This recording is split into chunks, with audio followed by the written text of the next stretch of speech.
Hello and welcome to a video in which I'm going to discuss the effects processors in the Heath, how to configure them, and how to get your sends and returns all configured in the way you want them. First thing you want to do when you open up a file, and you may start with a template or you may start with some sort of blank file, but you need to configure your routing of, buses on the consoles, kind of console configuration. Go to Setup and go to Config. We're in Config.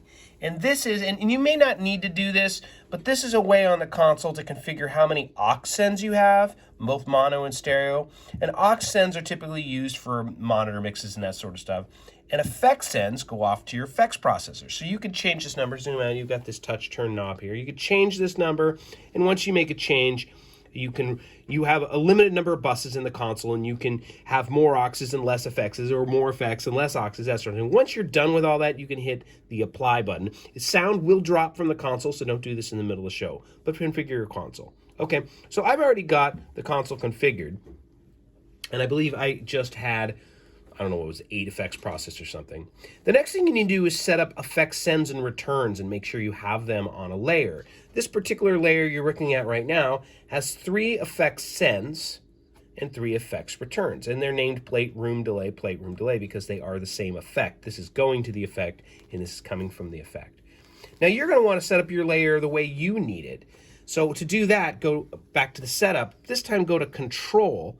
And I have another video that shows this, but it's one of the cool things about the Heath Avantis is you can drag whatever you want down to a layer, and you can set up a fader, a combination of faders with all sorts of things. If you want to put more effect sends, I only have 3. Let's go up to 6.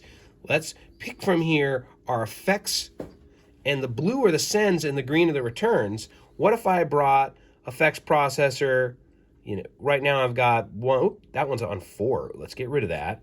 You can just drag it away to get rid of. Let's have effects processor 1, 2, 3, 4, 5, 6. I have now set up down here, I have 6 effects sends. Now, I only have 3 effects returns, so let's grab the other returns. Let's grab return 4, 5, and 6. Now I've got 6 effects sends and effects returns. Now for your show, you may want to set this up with some master faders here and here, and some groups and some aux sends or whatever, but that's how you get that going. Now that you've got that going, let's look at what is shown. These are the 6 sends to the effects. These are the 6 returns from the effects. And you can see at the top of the screen, there's an icon for an effect. And if I click on, I'm on this plate here, effects send 1. If I click on SMR verb, it opens up the reverb that is on, that effect send is going to. Now, if I had clicked on the effects return and I'd clicked on SMR verb, I'm actually looking at the exact same effects processor. They're both the same. It's just a macro going off to it. The console's smart enough to know that the send and the return are both seeing the same reverb. Now to configure what's in that reverb and how we patch to it, it's under the effects button, which is here on the left.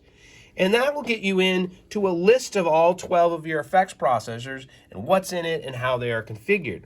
The one we were just looking at was effects processor 1, this SMR verb. And if I click on it, again, we see the cute example of the effect. And of course, we can change parameters all day long. I could change the pre-delay. I could move my knob down here and adjust the pre-delay.